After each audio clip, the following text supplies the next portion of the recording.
Hello my dear students. आज की इस वीडियो में हम पढ़ने वाले हैं dissolution of partnership firm NCERT book के अकॉर्डिंग चैप्टर नंबर 5 और बहुत ही ज़्यादा इंपॉर्टेंट चैप्टर है। ठीक है ना।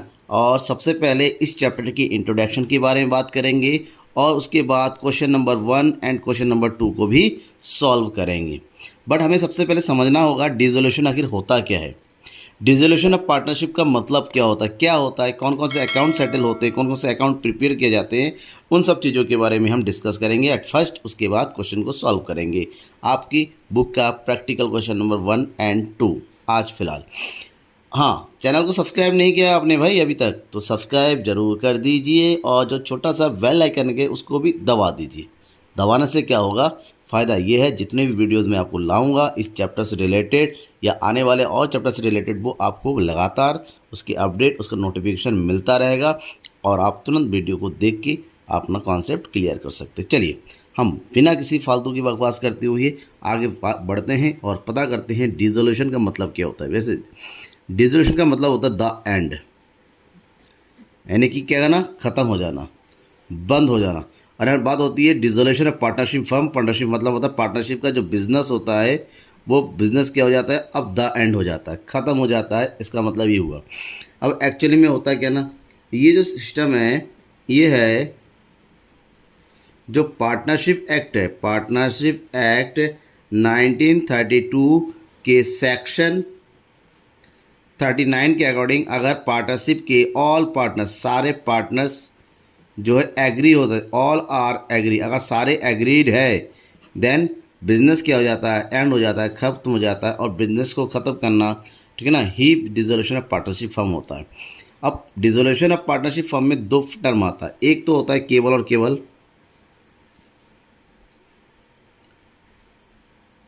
डिसोल्यूशन ऑफ पार्टनरशिप और दूसरा टर्म होता है डिसोल्यूशन ऑफ पार्टनरशिप फर्म। देखिए, जब डिसोल्यूशन ऑफ पार्टनरशिप की बात होती है इसका मतलब होता है कि यहाँ पर बिजनेस में क्या होता है, चेंज आ रहा है, चेंज इन बिजनेस।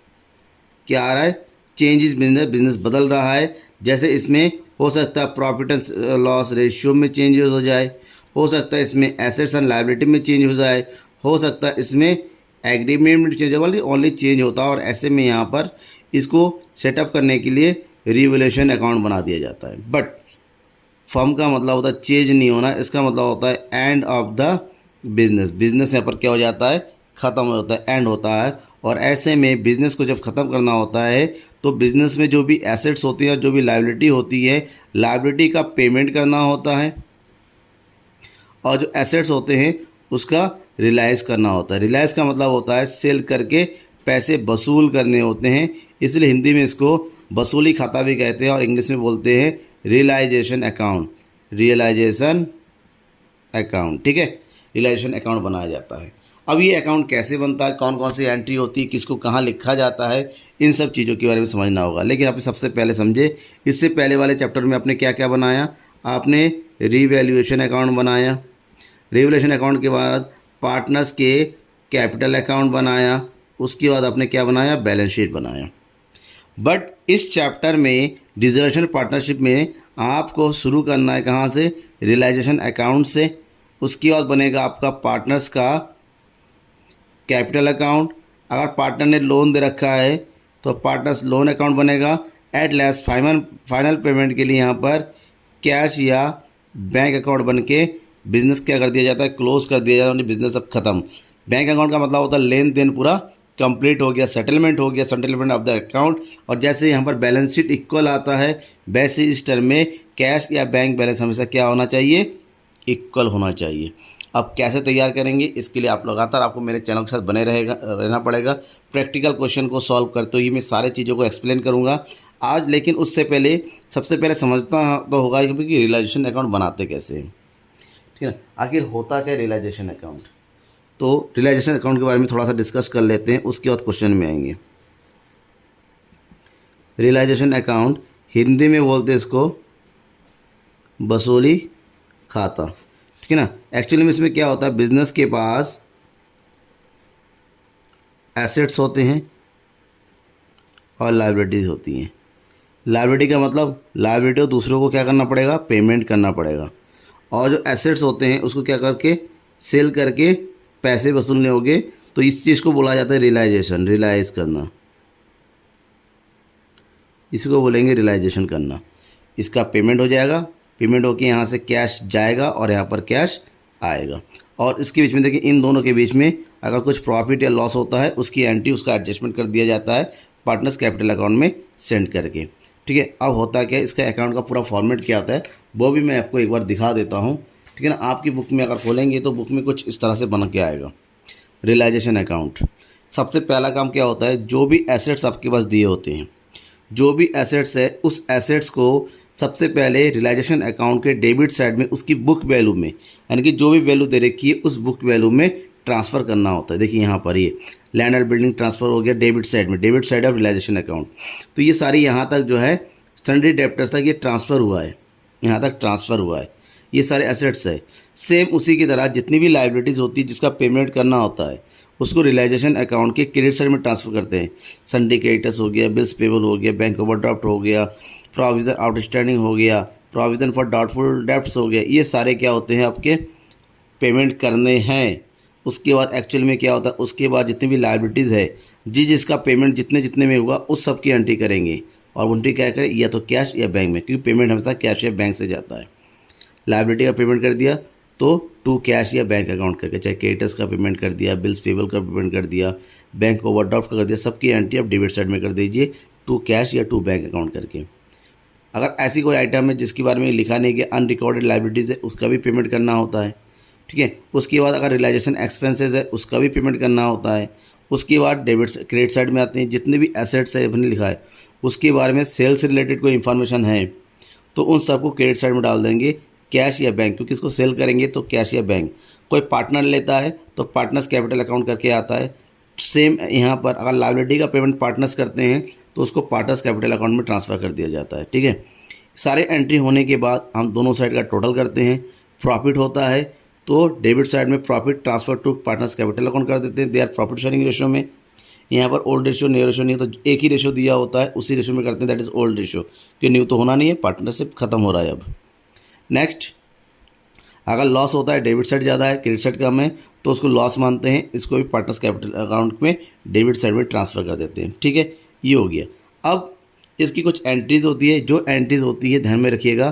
पहली एंट्री क्या होगी, अगर ट्रांसफ़र एसेट्स की ट्रांसफ़र करने की, जब एसेट्स ट्रांसफ़र होता है तब, जब एसेट्स का ट्रांसफ़र होता है तो हम एंट्री करेंगे realisation account debit to assets. अभी मैंने बताया था कि जितनी भी एसेट्स है रियलाइजेशन अकाउंट के डेबिट साइड में ट्रांसफ़र होता है, ये ट्रांसफ़र करने की एंट्री है by their name assets account debit, realisation account debit to assets account.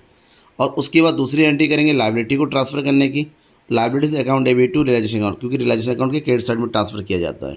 ये तो ट्रांसफ़र करने की एंट्री है। उसके बाद जितने भी एसेट्स है अगर सेल कर दिया तो करेंगे bank account debit to realisation account. अगर किसी पार्टनर ने ले लिया है तो बैंक की जगह partners capital account debit to realisation account आ जाएगा। इतना आपको करना है इसमें।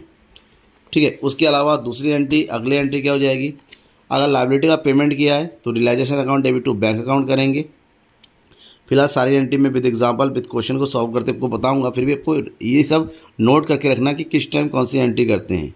सेम ईयर, अगर लायबिलिटी किसी पार्टनर ने पेमेंट किया है अपने नाम से तो एंट्री करेंगे realisation account debit to partners account.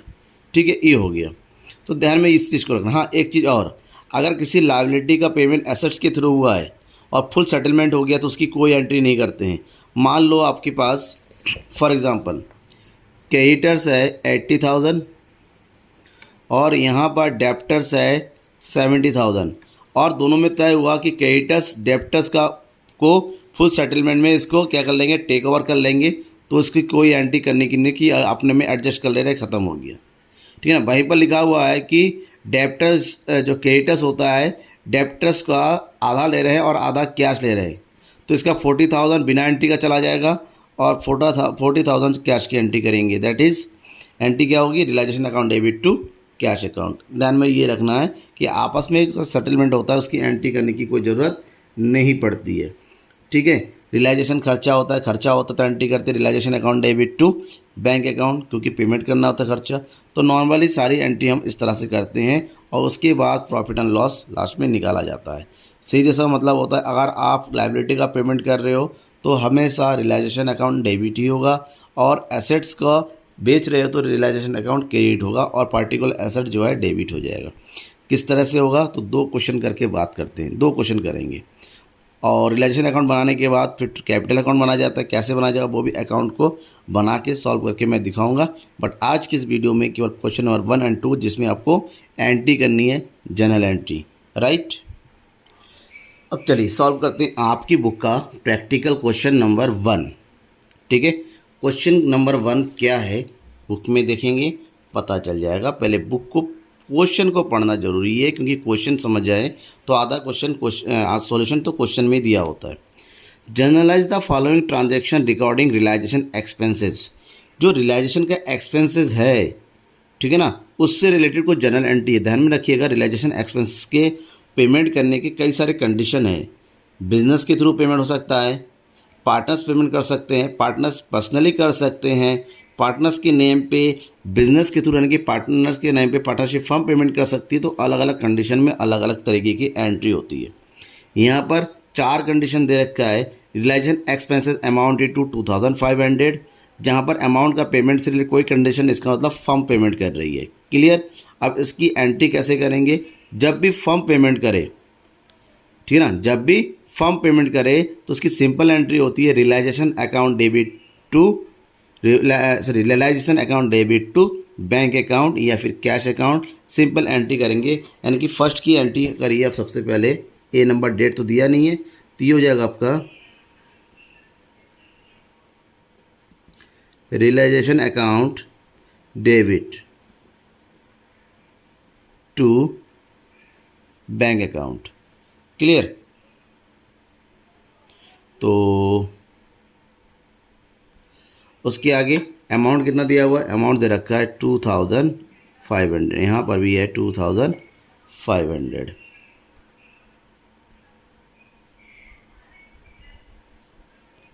तो ये एंट्री होगी realisation account debit to 2500, right. अब इसका नैशन लिखना है। नैशन क्या लिखेंगे, रियलाइजेशन एक्सपेंसेस पेड। आपकी पहली एंट्री कंप्लीट हो गई। अब हम दूसरी एंट्री देखते हैं। दूसरी एंट्री में क्या होगा, मतलब दूसरा कंडीशन क्या है, B. Realisation expenses amount to 3000 were paid by Ashok one of the partners. Expenses एक पार्टनर अशोक के थ्रू पे किया जा रहा है। जब भी कोई पार्टनर पे करता है तब वहाँ पर एंट्री करेंगे realisation account debit to partners capital account, क्योंकि पार्टनर के नेम से जा रहा है तो इसकी एंट्री कर दीजिए, यानी कि बी वाले की point entry realisation account debit to, payment कौन कर रहा है, अशोक, तो एंट्री करेंगे अशोक्स कैपिटल अकाउंट, और अमाउंट कितना है यहाँ पर 3000, ठीक है 3000। तो नरेशन लिखेंगे realisation expenses paid by Ashok, ये हो गया। अब फोर्थ कंडीशन दे रखा है, sorry third condition, point number C. Third condition में क्या है, पहले उसको पढ़ते हैं। रियलाइजेशन एक्सपेंसेस 2300 वॉन बाय तरुण पर्सनली। अब यहाँ पर पर्सनली वो वॉन कर रहा है। जब भी ध्यान में रखिएगा वॉन बाय पर्सनली लिखा हुआ होता है, इसका मतलब सारा का सारा पेमेंट तरुण अपनी तरफ से देगा, पर्सनली देगा, वो फर्म के नाम पे नहीं दे रहा है, खुद के नाम से दे रहा है। तो इस तरह की जब वो खुद दे रहा है तो फर्म का क्या लेना देना, तो इसकी एंट्री फर्म में नहीं करते हैं। तो हम इसके बारे में लिख देंगे that means no entry made. क्यों, क्योंकि इसका क्या गया, पर्सनली बॉन्ड बाय तरुण। तरुण जो है पर्सनली इस एक्सपेंसेस को वियर कर रहा है, ठीक है, तो इसलिए इसकी कोई एंट्री नहीं की जाएगी। तो ये हो गया। अब इसी में जो है डी पॉइंट, फोर्थ कंडीशन, इसमें क्या दे रखा है, कंडीशन दे रखा है Amit a partner was appointed to realise the assets. Amit को एसेट्स की रियलाइजेशन के लिए क्या अपॉइंट किया जा रहा है एट अ कॉस्ट ऑफ 4000, ठीक है ना, 4000 के कॉस्ट पे। The actual amount of realisation amount, जो एक्चुअली में जो रियलाइजेशन का अमाउंट था वो कितना था, 3000। अब कितना हुआ खर्चा उससे मतलब नहीं है, उसको कितना दिया जाने था एसेट्स के रियलाइजेशन के बदले में, इससे मतलब है। 4000 रुपये से तय हुआ था, हम तो रियलाइजेशन एक्सपेंसेस के पेमेंट में हम 4000 ही लिखेंगे। इसका मतलब ये हुआ कि यहाँ पर जो पार्टनर है अमित, उसको 4000 रुपये मिल जाएगा। तो हम एंट्री क्या करेंगे, एंट्री करेंगे realisation account debit 4000 to Amit's capital account 4000, ऐसे लिखेंगे क्या, realisation expenses paid to Amit. अब यहाँ पर पेड टू क्यों लगा, हम अमित को पे कर रहे हैं क्योंकि अमित से कांटेक्ट हुआ था, यहाँ पर अशोक पे कर रहा है, अमित अशोक के थ्रू पे हो रहा है। और यहाँ पर बिजनेस ने अमित को करने के लिए कहा था, बिजनेस बाद में अमित, पहले अमित ने अपने अकाउंट से दे दिया होगा, बाद में बिजनेस अमित के कैपिटल अकाउंट में पैसे ट्रांसफ़र कर देगी, राइट। ये आपकी चारों कंडीशन से रिलेटेड एंट्री हो गई। अब हम सॉल्व करेंगे क्वेश्चन नंबर 2। चलिए क्वेश्चन नंबर 2 देखते हैं। क्वेश्चन नंबर 2, ठीक है, क्वेश्चन है ये,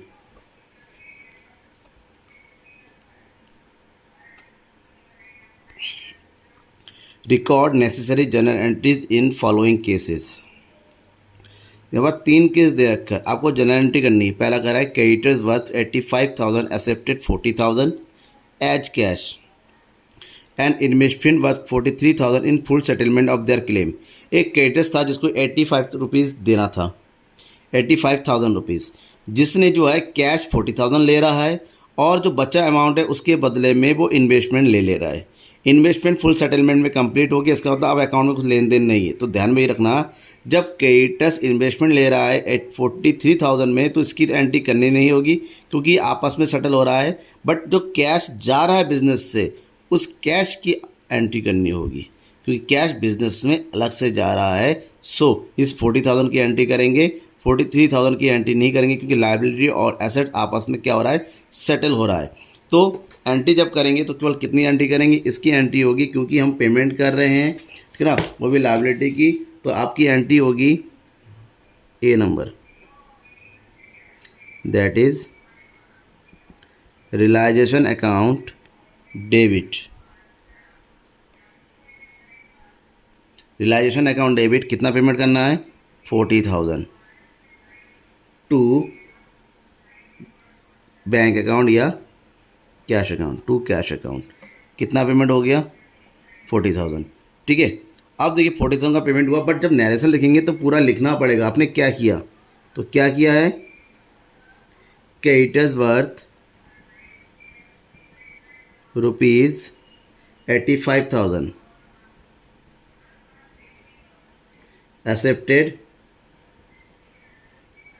₹40,000 कैश एंड